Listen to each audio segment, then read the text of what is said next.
પર્વ નિમિત્તે આણંદના ચોડાફળી મઠિયાને પાપડનું વેચાણ વધ્યું છે। ચરોતરના ગૃહ ઉદ્યોગમાં મહિલાઓને વિશેષ ફાળો છે। ગુજરાત અને વિદેશમાંથી પણ ઓર્ડર મળતા હોય છે। મહિલાઓને આ ગૃહ ઉદ્યોગથી આકર્ષક કમાણી થતી હોય છે, ત્યારે ગ્રાહકોના મતે આ વર્ષે ગત વર્ષ કરતા ભાવ 10% વધ્યો છે। ચોરાફળી મઠિયા પાપડી એ બહુ લોકોને ગમે છે। અહીંયાના ગુજરાત અને ભારતથી બધા અલગ દેશમાં પણ અહીંયાથી જાય છે। લોકો મન મોજથી અહીંથી લઈ જાય છે અને દિવાળીમાં મોજથી ખાય છે।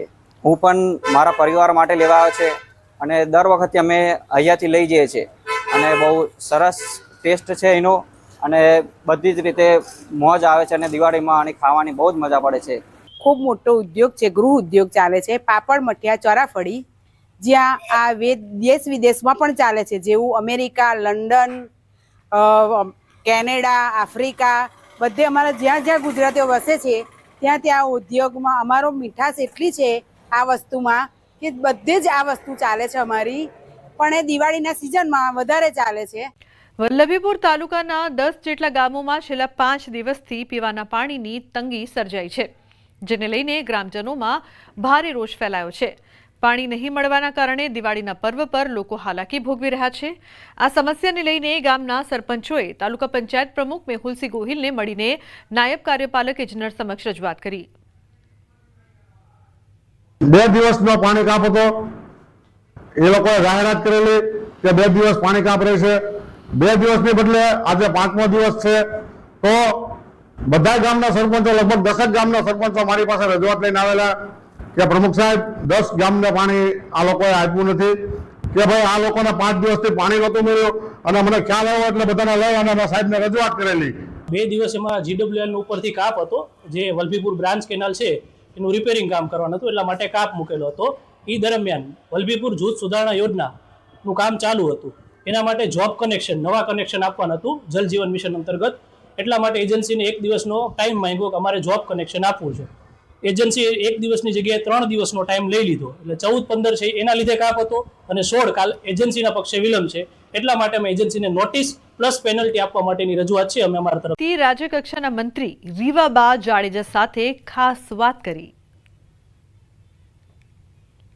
આ ડિપાર્ટમેન્ટને આગળ વધારવા માટે અને બાળકોમાં શિક્ષણનું જે એક કેન્દ્ર સ્થાન છે, જે પ્રાથમિક જરૂરિયાતની સાથે સાથે જે વિકસિત ભારતની પરિકલ્પના આદરણીય પ્રધાનમંત્રી શ્રી સેવી રહ્યા છે, એમાં યુવાધનનું જ્યારે યોગદાન આપવાનું હોય ત્યારે બાળકો છે આવતીકાલે આપણા દેશનું ભવિષ્ય બનવા જઈ રહ્યા હોય ત્યારે એમના શિક્ષણમાં ક્યાંય પણ કચાશ ના આવે અને એ સતત ઉત્તરોત્તર પ્રગતિ કરી શકે અને શિક્ષણના માધ્યમથી આ દેશનો વિકાસ સાધી શકે, માટે સતત પ્રયત્નશીલ રહીશું। પાનસેરિયાએ પરિવાર સાથે પૂજાપાઠ કર્યા, વિધિ વિધાન સાથે પૂજાપાઠ કરી। તો નવા મંત્રીઓએ કારભાર સંભાળ્યો છે, તો મંત્રી કાંતિ અમૃતિયાએ નવી ઓફિસમાં પ્રવેશ કર્યો। નવી ઓફિસોને ફૂલોથી શણગારવામાં આવી। પૂજા વિધિ બાદ સંભાળ્યો મંત્રીઓએ ચાર્જ। તો મંત્રીઓએ સંભાળ્યો છે ચાર્જ। મંત્રી રીવાબા જાડેજાએ પણ તેમનો ચાર્જ લીધો। પૂજા વિધિ બાદ સંભાળ્યો મંત્રીનો ચાર્જ। રમણ સોલંકીએ પણ કારભાર સંભાળ્યો।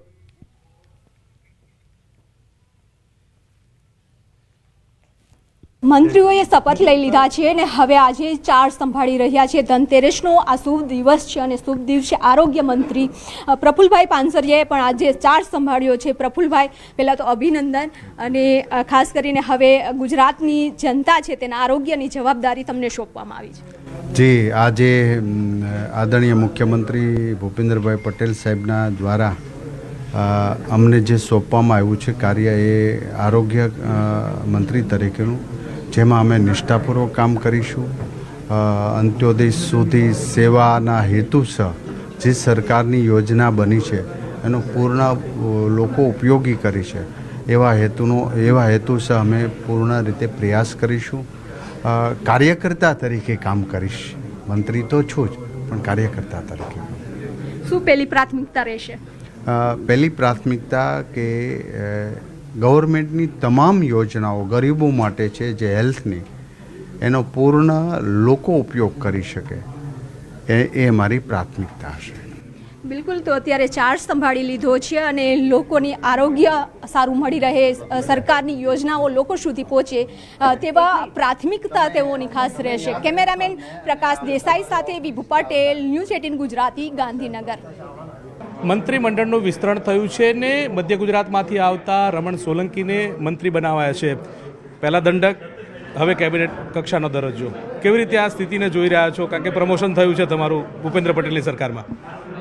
આમ તો સરકારની વ્યવસ્થામાં જરૂરિયાત પ્રમાણે જ્યાં જ્યાં સરકારને યોગ્ય લાગે એ પ્રમાણે વ્યવસ્થામાં આવતા હોઈએ છીએ. પહેલાં ઉપદંડકની જવાબદારી હતી, અત્યારે સરકારના એક વિભાગની જવાબદારી છે. પણ અંતે તો જનકલ્યાણના કામોની સરકારની પ્રાથમિકતા છે. જે રીતે પ્રજાનો જનવિશ્વાસ વધ્યો છે, અપેક્ષાઓ વધી છે, એ પ્રમાણમાં બધા સાથે મળીને ટીમ ગુજરાત તરીકે કામ કરવાની અમે બધી નીતિ બનાવી છે. આદરણીય ભૂપેન્દ્રભાઈ પટેલ સાહેબે અમને બધાને જનકલ્યાણના કામોને અગ્રિમતા આપવાની અને પ્રજાની અપેક્ષા મુજબ વિભાગ કેવી રીતે સારું કામ કરી શકે એ ધ્યાન રાખવાનું કહ્યું છે. અને વિશેષ કરીને છેક નીચે સુધી જઈને આખી જે સિસ્ટમ છે એ સિસ્ટમને સારી રીતે કેવી રીતે બનાવી શકાય એનું પણ અમને બધાને એ વિશે થોડુંક માહિતી આપી છે. અમે પણ ચોક્કસ આવનારા સમયમાં સાથે મળીને જે વિભાગની જવાબદારી છે વિભાગની સારી કામગીરી કરી અને સરકાર જે રીતે અપેક્ષા રાખે છે એવું પરફોર્મન્સ આપવા માટેની મારી તૈયારી છે. અન્ન અને નાગરિક પુરવઠો આપને આપવામાં આવ્યો છે. આમ જોવા જઈએ તો અનેક વખત પ્રશ્નો ઉદ્ભવતા હોય છે કે છેવાડા લોકો સુધી પહોંચાતું નથી. આ સ્થિતિ, આ જે ચેન છે એને કેવી રીતે તમે સાર્થક કરશો? હા, એ ચોક્કસ અમે એક ટીમ તરીકે બેસીને આની ચોક્કસ વિચારણા કરીશું. થોડો પ્રવાસ પણ કરીશું, જિલ્લા સ્તરે જઈશું, છેક લાભાર્થી સુધી પહોંચીને પણ આ સિસ્ટમને પૂરી સમજીશું અને પછી કંઈક નાના મોટા સુધારા વધારા હશે તો હું આદરણીય મુખ્યમંત્રી સાહેબશ્રીને, અમારા ડેપ્યુટી સીએમ હર્ષભાઈને પણ મળીને એ દિશામાં અમે આગળ વધીશું. મધ્ય ગુજરાતમાંથી આપ આવો છો, કોંગ્રેસનો ગઢ ગણાય છે અને ત્યાં આ પ્રકારની સેંધ વર્ષો પછી લાગી છે. ત્યારે આને વધુ મજબૂત કરવા માટે કેવી રીતે આગળ વધશો અને કેવી રીતે, કેટલા પડકાર પણ તમે જોઈ રહ્યા છો? આમ તો દેશના યશસ્વી વડાપ્રધાન મોદી સાહેબે જે રીતની રાજનીતિની શરૂઆત કરી છે અને એ રાજનીતિ ખરેખર અને આદરણીય ભૂપેન્દ્રભાઈ પટેલ સાહેબની સરકારની પણ જે પોલિસી છે કે ભાઈ પ્રજા કલ્યાણના કામોને કેવી રીતે અગ્રિમતા આપવી. પ્રશ્ન નાનો હોય કે જે એની રજૂઆત મુજબનો હોય એને સમજીને એનું સમાધાન કેવી રીતે લાવી શકાય અને એ દિશામાં ચોક્કસ અમે બધા સાથે મળીને કામ કરવાનો પ્રયત્ન 100% કરીશું. અને મને વિશ્વાસ છે કે એ વિભાગમાં જે કંઈક જવાબદારીની ભાગ હશે, સરકારનો જે કંઈક ભાગ હશે, સરકારની જે અપેક્ષા હશે એ પ્રમાણે અમે કામ કરીશું. પ્રજાના જનમતને પણ અમે ધ્યાનમાં રાખીને કામ કરીશું.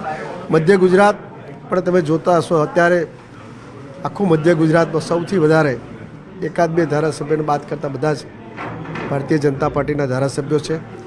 સ્થાનિક સ્વરાજની સંસ્થાઓ પણ ભારતીય જનતા પાર્ટી સાથે છે. પંચાયતથી મળીને બધી સંસ્થાઓ અને સહકારી સંસ્થાઓ પણ ભારતીય જનતા પાર્ટી પાસે છે. એટલે બધા નીચે કાર્યકર્તાની ટીમ તો ખૂબ મોટી છે, બધા વ્યવસ્થામાં પણ છે. એટલે બધા અમે સાથે મળીને ટીમ ગુજરાત પ્રમાણે જ કામ કરવાની નીતિ બનાવી છે. સ્થાનિક સ્વરાજ્યની ચૂંટણી પણ આવનારા દિવસોમાં આવી રહી છે, એને પડકાર કેવી રીતે જોઈ રહ્યા છો? ના, સ્થાનિક સ્વરાજની ચૂંટણી આવશે પણ એ અમે જે સિસ્ટમ પાર્ટીએ બનાવેલી છે સિસ્ટમમાં આદરણીય પ્રદેશ અધ્યક્ષ જગદીશભાઈ વિશ્વકર્માજી પણ ખૂબ અનુભવી છે. સંગઠનમાં, સરકારમાં, સહકારમાં બધી જ રીતે એમણે કામ કર્યું છે અને એ પણ બુથ સ્તરના કાર્યકર્તા છે અને આજે પ્રદેશ અધ્યક્ષ છે. એ પણ ચોક્કસ અને ટેકનોસેવી છે એટલે બધી જ અમને કંઈક ને કંઈક માહિતી પણ એ રીતે આપશે અને બધાની સાથે જોડી અને ખૂબ સારું પરિણામ એમાં પણ મળવાનું છે. ચોક્કસ તો ખૂબ સારું પરિણામ આવનારા દિવસોની અંદર સ્થાનિક સ્વરાજ્યમાં પણ મળશે તે પ્રકારની આશા અપેક્ષા સેવામાં આવી રહી છે. સંભાળ્યો ચાર્જ. ભૂપેન્દ્ર પટેલની સરકારમાં નાયબ મુખ્યમંત્રીનો સંભાળ્યો ચાર્જ. ગણેશ પૂજન અર્ચન કરીને સંભાળ્યો ચાર્જ. શાસ્ત્રોક્ત રીતે પૂજાપાઠ કરી પૂજામાં મોટા નેતાઓએ ખાસ હાજરી આપી. તો રાજ્યકક્ષાના મંત્રીનો પણ જેઓએ ચાર્જ સંભાળ્યો છે, પ્રફુલ્લ પાનસેરિયાએ પણ પરિવાર સાથે પૂજાપાઠ કર્યા હતા. હર્ષ સંઘવી પણ ખાસ શાસ્ત્રોક્ત રીતે તેમણે પૂજાપાઠ કરીને ચાર્જ સંભાળ્યો હતો.